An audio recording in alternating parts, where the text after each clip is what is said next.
Yemen में एक नागरिक की हत्या के लिए मौत की सजा सुनाई गई। केरल की नर्स निमिषा प्रिया को कथित तौर पर कहा जा रहा है कि 16 जुलाई को फांसी दी जाएगी। ये बात मानवाधिकार कार्यकर्ता सैमुअल जोरम ने कही है, जो यमन में सरकारी अधिकारियों और पीड़िता के परिवार और सेव निमिषा प्रिया एक्शन काउंसिल की वार्ता टीम के साथ बातचीत में शामिल हैं। आज तक .in की खबर के मुताबिक सैमुअल ने कहा है कि फांसी का लेटर जारी कर दिया गया है, लेकिन अभी भी उम्मीद है कि अगर पीड़ित तलाल आब्दो मेहदी का परिवार चाहे तो वो दोषी निमिषा को माफी दे सकता है। सेव निमिषा प्रिया एक्शन काउंसिल के सदस्यों ने बताया है कि यमन में डायरेक्टर जनरल ऑफ प्रोसिक्यूशन ने जेलर को फांसी के बारे में जानकारी दे दी है। साथ ही साथ सैमुअल ने यह भी बताया कि निमिषा को भी ऑफिशियली इसके बारे में जानकारी दे दी गई है। अगर परिवार माफ कर देता है तो पैसों का भुगतान किया जाएगा। बातचीत चल रही थी, लेकिन उन्होंने अभी तक निमिषा को माफ नहीं किया है। जो माफी का प्रस्ताव दिया गया था वो स्वीकार नहीं किया गया है। मानवाधिकार कार्यकर्ता सैमुअल जोरम ने यह भी बोला है कि अब सभी कानूनी संभावनाएं तो बंद हो चुकी हैं, लेकिन अभी भी उम्मीद की एक किरण बची है दोस्तों कि अगर जो तलाल है, जो यमनी नागरिक है, उसका परिवार चाहे तो निमिषा को माफी दे सकता है और उसी केस में फांसी रुक सकती है। निमिषा प्रिया एक्शन काउंसिल वार्ता दल के सदस्य ने यह भी बताया कि विक्टिम के परिवार को उनकी तरफ से 10 लाख अमेरिकी डॉलर की सहायता की पेशकश की गई है। सेव निमिषा प्रिया एक्शन काउंसिल दल ने यह भी बताया कि निमिषा की मां जो प्रेमा कुमारी हैं, वो पिछले साल 2024 से अपनी बेटी को बचाने की कोशिश के तहत ही यमन में रह रही हैं और वहां पहुंच गई थी पिछले साल 2024 में ही, और वहीं पर रह रही हैं। साथ ही साथ निमिषा 2008 में यमन गई थी।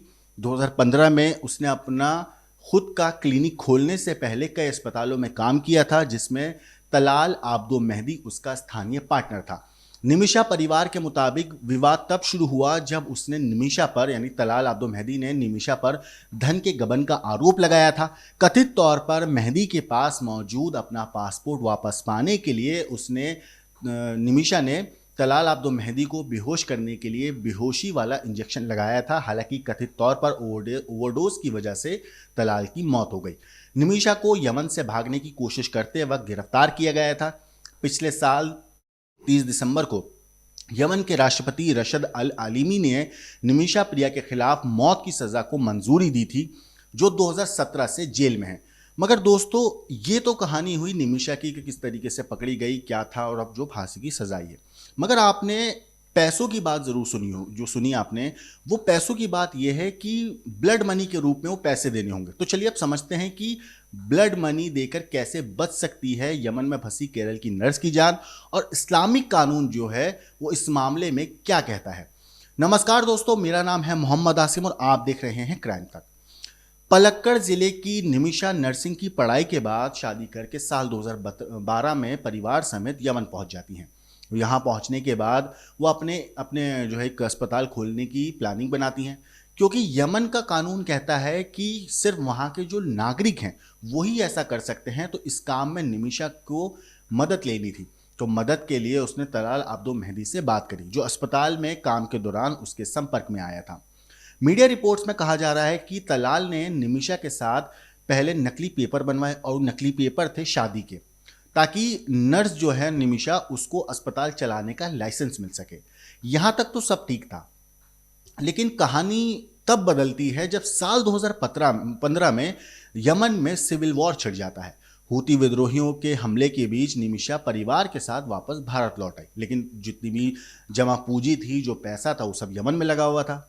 लेकिन पैसे कमाने के लिए इसके बाद वो दोबारा से अकेले ही यमन चली गई। अब तक तलाल की जो नीयत थी वो बदल चुकी थी। वो निमिषा पर यौन संबंध बनाने का दबाव डालने लगा, साथ ही उसे हॉस्पिटल बंद करवाने की धमकी देने लगा उसकी बात ना मानने पर। इस बीच जो निमिषा है नर्स, उसका जो पासपोर्ट था वो भी तलाल के पास था। केरल की ये नर्स अब हर हाल में देश लौटना चाहती थी, क्योंकि हालात इतने बुरे हो चुके थे। दस्तावेज वापस पाने के लिए उसने एक स्थानीय नर्स के साथ मिलकर एक प्लान बनाया। रिपोर्ट्स के मुताबिक प्लान के तहत तलाल को नींद का इंजेक्शन दिया गया और पासपोर्ट खोजने की जो है ये लोग वहां पे लग जाते हैं।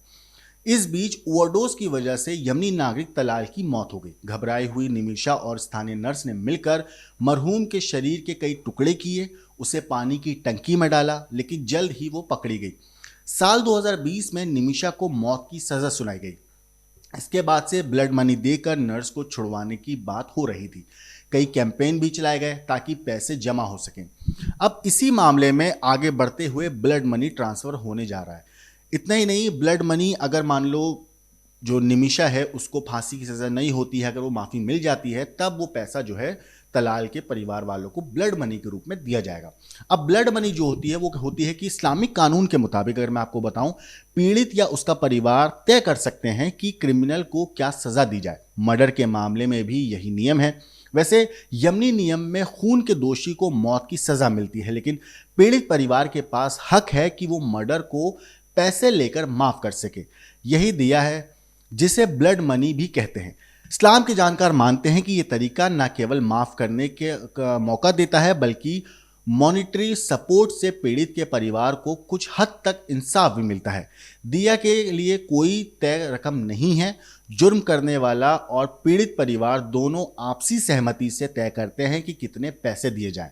वैसे कई इस्लामिक देशों में मिनिमम अमाउंट तय है, इसके बाद परिवार बात करते हैं। अमाउंट कितना हो या इस पर भी निर्भर करता है कि क्या मरहूम या मरहूम जो लड़की है या मर्द है जो मरा है अपने परिवार में अकेले कमाने वाले थे या नहीं, परिवार का स्टेटस क्या है, सोशल स्टेटस भी दया की रकम की काफ़ी मायने रखती है। उससे बढ़ भी जाता है, कम भी हो जाता है, लेकिन ज़रूर नहीं कि पीड़ित का परिवार राज़ी ही हो जाए। वो बड़े से बड़े अमाउंट पर भी इनकार कर सकता है, तब मौत की सज़ा बरकरार रहती है। तो ये था ब्लड मनी का केस कि परिवार के साथ क्यों ब्लड मनी देने की बात सामने आ रही है।